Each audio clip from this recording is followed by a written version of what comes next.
The Seattle Seahawks are unbeaten no more, now 2-1 in 2019, following a Week 3 loss at home to the New Orleans Saints. 33-27 was the final, but the score indicates the game was far closer than it actually was. It was really a boat race for most of the game.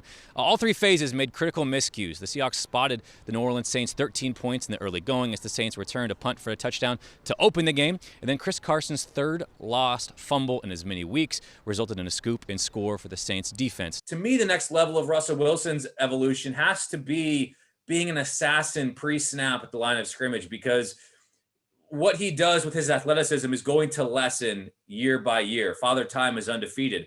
That doesn't mean he still can't be an effective quarterback. We see quarterbacks well older than him, obviously, still find a ton of success. But so much of that, I think there has to be this cerebral nature about his game where you see him calling checks, hollering things out. And if you're an opponent or opposing fan, you're just thinking, my goodness, he knows exactly what's coming, and he's just diagnosed it and figured out the perfect play, and he's going to kill you like a Peyton Manning used to do, like an Aaron Rodgers does. And maybe Shane Waldron can help him get there and see the game the way he sees it.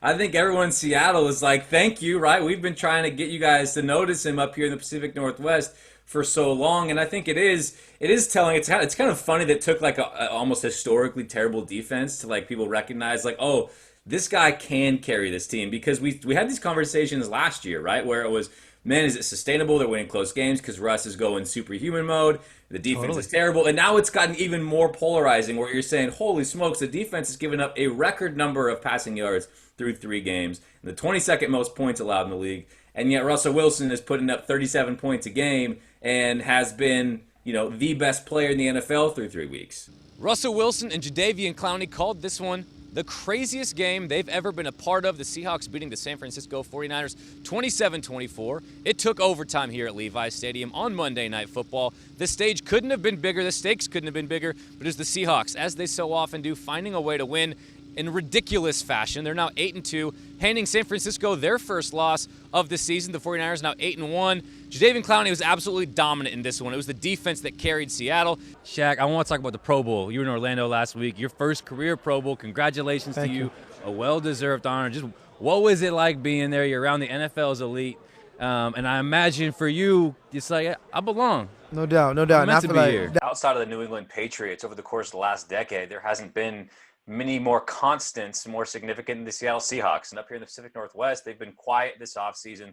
Obviously, the Clowney situation still yet to play itself out. They've made a few moves to bolster the defensive line, a few to bolster the offensive line, the trade for Quentin Dunbar. But again, more or less, you're not looking at this as a team that's overhauled its roster. And yet I think there's probably still this kind of sentiment that just when it comes December and January, the Seattle Seahawks will be in the mix in the NFC once again.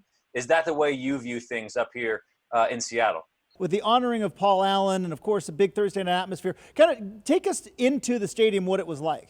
Yeah, Thursday night was a very special night for the Seahawks, for the fans, for everybody involved, and just the emotions ran so high, and you could feel it from Russell Wilson post-gaming, almost in tears in his post-game interview on the game broadcast. Then at the podium with his presser later, just speaking how much Paul Allen meant to him, meant to his career. So many players saying, hey, Paul Allen's the guy who gave me a chance, who believed in me when other teams wouldn't, who believed in giving me a second contract or a third contract. But you can build off of that, and that's what's exciting for me in watching the Seahawks. I agree. I'm of the thought that there is plenty of hope, and there are pieces in place. They have money to spend. Yes, that's huge. But, can we stop the 2012 comparisons? That's like my big thing. It's like it's so different, and I get it. You got to say what you got to say to build hope and keep things moving forward. But that's like my one pet peeve with what happened at the end of the season. But I think you pointed out the pass rush, and what's funny about the pass rush is so I arrived right before camp, and when camp started, it was this absolute just – the pass rush is going to be awful. It's the worst in the league. Yeah. And then all of a sudden they trade for Jadeveon Clowney, and it's the best pass rush in the entire league. Yeah. They're going to get 1 million sacks. And so, but largely during the year, especially when Clowney got banged up, it was a group that underperformed. Obviously, Ziggy Ansah had, him not being able to really provide a whole lot, period. Jaron Reed didn't look like his 2018 self, even when he got back from the suspension. What do you make of that group and what they accomplished? Well,